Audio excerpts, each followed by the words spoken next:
آج international videos کا day ہے۔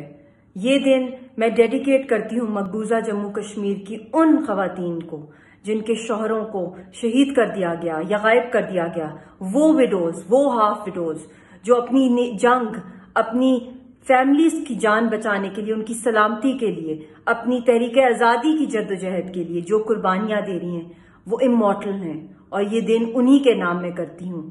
یہ وہ دن ہے جس دن پھر سے دنیا کو یاد دلاتی ہوں کہ دنیا کی سب سے بڑا جو ریشو ہے ہاف ویڈوز کا، وہ مقبوضہ جموں کشمیر میں ہے۔ یہ وہ بدقسمت خواتین ہیں جو کہ اپنے شوہروں کے لیے دن رات سالہ سال ان کو ڈھونڈنے کے لیے کبھی کورٹوں کے دھکے کھاتی ہیں، کبھی آرمی کیمپس میں سرچ کے لیے جاتی ہیں، کبھی پولیس اسٹیشنز میں کہ ان کے کہاں چلے گئے ان کے شوہر، ان کے بچوں کے جو والد ہیں۔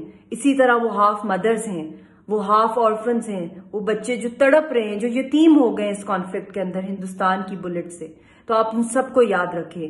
میرے اپنے شوہر اس وقت تہاڑ کی جیل میں ہیں، میں خود ایک خدا نخواستہ ایک ہاف ویڈو کی زندگی گزار رہی ہوں۔ جس کرب سے میں اور میرا خاندان گزر رہا ہے، یہ ہر کشمیری خاندان کا کرب ہے۔